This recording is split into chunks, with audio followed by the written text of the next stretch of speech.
সন্তানের আকিকা না দিলে বাবা মার উপরে তিনটি বিপদ চলে আসবে, মারাত্মক তিনটি বিপদ চলে আসবে তাদের লাইফে যদি সন্তানের আকিকা কোনো বাবা মা না দেয়। বর্তমান সমাজে অনেক বাবা মা এমন আছে যারা সন্তানের আকিকা দিতে চায় না। হ্যাঁ, যদি কারো টাকা পয়সার সমস্যা থাকে সেটা ভিন্ন বিষয়। আর এই আকিকা দেওয়া এটা ফরজ নয়, ওয়াজিব নয়, এটা হচ্ছে সুন্নাত। নবীজি সাল্লাল্লাহু আলাইহি ওয়াসাল্লাম আকিকা দিতেন এবং আকিকা না দিলে কিছু কিছু ক্ষতি হওয়ার সম্ভাবনা থাকে বাবা মার উপরে।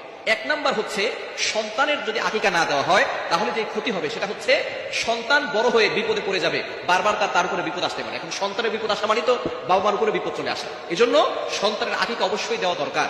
যদি তাদের অ্যাবিলিটি থাকে, সামর্থ্য থাকে, তাহলে আকিকা দিবেন। আকিকা কিভাবে দিবেন? নবীজি সাল্লাল্লাহু আলাইহি ওয়াসাল্লাম আকিকা দিতেন আনিল গোলামি শাতান, অর্থাৎ ছেলের জন্য 2টা বকরি, এবং ওয়ানিল জারিয়াতি শাতুন, এবং মেয়ের জন্য, কন্যা সন্তানের জন্য 1টা। এখন এখানে ছেলের জন্য 2টা কেন আর মেয়ের জন্য 1টা কেন? এটা এই জন্য ছেলেরা বাহিরে থাকে বেশি, তাদের বিপদ আপদ বেশি হতে পারে, এই জন্য ছেলেদের জন্য আকিকা করতে হয় 2টা। আর মেয়েরা যেহেতু ঘরে থাকে, বিপদ আপদ কম থাকে, এই জন্য তাদের জন্য আকিকা দিতে হয় 1টা। এই জন্য আকিকা যদি কোনো বাবা মা সন্তানের জন্য না দেয়, এই সন্তানদের উপরে মাঝে মধ্যে বিপদ চলে আসে। সন্তান অসুস্থ হয়, বড় হওয়ার পরে রোড ঘাটে চলাফেরা করে, অনেক সময় অ্যাক্সিডেন্টের সমস্যা থাকতে পারে, বিভিন্ন ধরনের বিপদ তাদের ভিতরে চলে আসতে পারে। এই জন্য অবশ্যই যাদের অ্যাবিলিটি আছে সন্তানের জন্য আকিকা দিয়ে দিবেন। আকিকা 7ম দিনে করা সুন্নাত। যেদিন সন্তান জন্মগ্রহণ করবেন 7ম দিনে আকিকা দিবেন, এবং মাথা মুন্ডন করে সেই মাথার চুলগুলো ওজন করে আপনি কিছু রূপার মূল্য দান করে দিবেন, এবং আপনি তার সুন্দর একটা ইসলামিক নাম রাখবেন, তাকে ধর্মীয় শিক্ষা দিবেন, কোরআনের শিক্ষা দিবেন। অর্থাৎ 7ম দিনেই তার জন্য আকিকা দিতে হবে। এটা হচ্ছে সুন্নাত। যদি 7ম দিনে না দিতে পারেন তাহলে 14তম দিনে দিবেন। যদি সেই দিন আপনি না দিতে পারেন তাহলে 21তম দিনে দিবেন। যদি 21তম দিনে না দিতে পারেন, এই পর্যন্ত সুন্নত, বাকি পরের দিন দেওয়া জায়েজ আছে, যে কোনো সময় আপনি দিতে পারেন।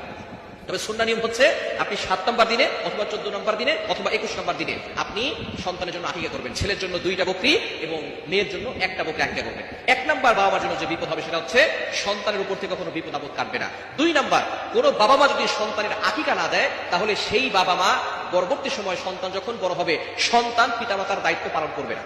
ভালো করে শুনে রাখেন, যে সমস্ত বাবা মা সন্তানের আকিকা দিচ্ছেন না, টাকা পয়সা থাকার পরেও আপনি আপনার দায়িত্ব পালন করেন নাই, এজন্য সন্তান বড় হওয়ার পরে সন্তানও তাদের দায়িত্ব পালন করবে না।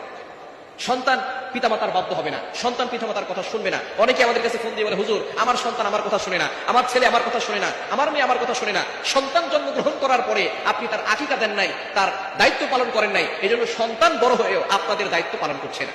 এজন্য অবশ্যই 2য় নাম্বার বিপদ হচ্ছে সন্তান পিতামাতার বাধ্য হবে না। এবং 3 নাম্বার যেটা হচ্ছে সন্তান পিতামাতার ব্যাপারে কিয়ামতের ময়দানে শাফায়াত করবে না। অর্থাৎ তারা বলবে যে আমার বাবা মা আমাদের জন্য আকিকা করেন নাই, সুতরাং আমরা আমাদের বাবা মার ব্যাপারে শাফায়াত করব না। এজন্য এই বিষয়ে সতর্ক থাকতে হবে। সন্তানের জন্য আপনার অ্যাবিলিটি অনুযায়ী আকিকা করবেন। ছেলে হলে 2টা ছাগল, আর মেয়ে হলে 1টা ছাগল দিয়ে আকিকা করার চেষ্টা করবেন। হ্যাঁ, যদি কারো টাকা পয়সা না থাকে তাহলে নিজের প্রতি খরচ করে নেবেন না, ঋণ করে তারপরে এটা করবেন না।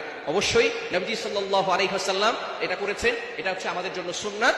যদি যাদের অ্যাবিলিটি আছে তারা অবশ্যই করবেন, এটা ছেড়ে দিবেন না, অবশ্যই আমলটি করবেন। অনেকেই আছে সন্তান বড় হয়ে গেছে, সন্তান বৃদ্ধ হয়ে গেছে, তারপরে বাবা মা আকিকা করে না। অবশ্যই তাদের টাকা পয়সা আছে, কিন্তু সন্তানের জন্য আকিকা করে না। এজন্য আকিকা করবেন, এটা হচ্ছে একটা ইবাদত, নবীজি সাল্লাল্লাহু আলাইহি ওয়াসাল্লামের সুন্নাত।